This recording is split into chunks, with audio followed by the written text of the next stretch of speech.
ndkstudio.uz. Sizlar tinch yurtimning keng sarhadlari. Assalomu alaykum.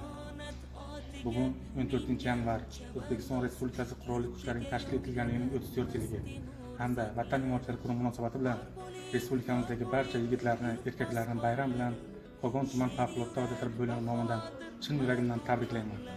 Sizlarga vatanimiz yo'lida osoyishta xizmat qilishni, xalqimiz tinchligi yo'lida olib borayotgan ishlaringizdan hech qachon charchamasliklaringizni, kuchlaringizni kuch, shijoatlaringizga shijoat, g'ayratlaringizga g'ayratlar qo'shilishini tilakdoshiman. Assalomu alaykum.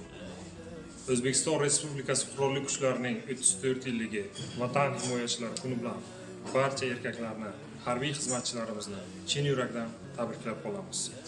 Muqaddas vatanga muhabbat berib, har bir xizmatiga labbay deb turib, yayraymiz tinch yurtning qudratini ko'rib, vatan posbonlari, jasur askarlar.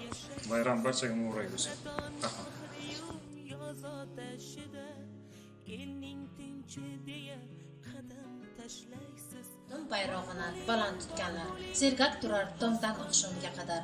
Ko'ksida sadoqat, mehr jog'i bor, vatan posbonlari, jasur askarlar. Bayram muborak bo'lsin. Yurt posbonlari, sher yurak bahodir mard o'g'lonlari. Maqsadlar mushtarak, niyatlar ezgu. Istiqlol quyoshi porlasin mangu. Siz bor ostonaga yo'lamas qayg'u. Vatan posbonlari, jasur askarlar.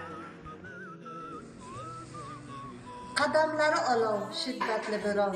Yov yaqin kelolmas, sergak har zamon. Siz borsiz hamisha musaffo osmon. Vatan posbonlari, jasur askarlar. Xalqimga sodiq bo'lay deb yurt bayrog'ini o'pib, ont ichgan o'g'lon bor bo'ling.